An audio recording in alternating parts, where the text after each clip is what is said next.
సమ్మర్లో ఎంతవరకు అవుతుందో అంతా మీరు కూలింగ్ ఫుడ్స్ మీద కొంచెం ఫోకస్ చేయండి. ఈ కూలింగ్ ఫుడ్స్ అంటే ఏంటి? ఒకటి రాగి. సో అన్ని మిల్లెట్స్ చూస్తే రాగి కొంచెం బాడీని కూల్ చేస్తుందన్నమాట. సో రాగి దోశ, రాగి జావా, లేదా రాగి ఇడ్లీ ఇలాంటివన్నీ ప్రిపేర్ చేసుకోవచ్చు మీరు. సెకండ్ ఏంటంటే సీజనల్ ఫ్రూట్స్లో మీరు పుచ్చకాయ, తర్బూజా, యాపిల్స్ ఇవి అన్నీ కొంచెం మధ్య మధ్యలో తీసుకోవడానికి చూడండి.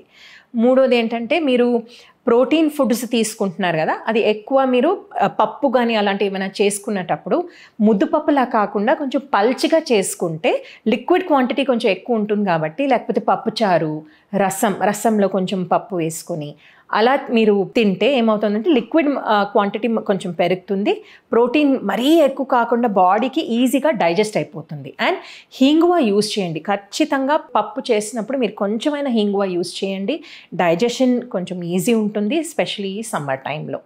తర్వాత గ్రీన్ లీఫీ వెజిటబుల్స్ కూడా మంచిదండి మీకు ఇప్పుడు. సో పప్పులు మీరు వేసుకోవచ్చు, లేదా ప్లెయిన్ గ్రీన్ లీఫీ వెజిటబుల్స్ అంటే ఆకుకూరలు మీరు జస్ట్ తాలింపు వేసుకుని అలా కూడా తీసుకోవచ్చు అనమాట. సో ఇవి అన్నీ కొంచెం బాడీని కూల్ చేసే ఫుడ్స్.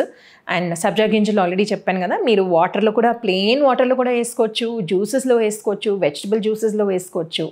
దేంట్లో అయినా మీకు మంచి ఎఫెక్ట్ ఉంటుందన్నమాట బాడీ. మీరు తీసుకునే అదే మందులు, అదే నాణ్యమైన మందులు, కానీ సగం ధరకే. అవును, మెడ్ ప్లస్ బ్రాండ్స్ పై 50 to 80% తగ్గింపు.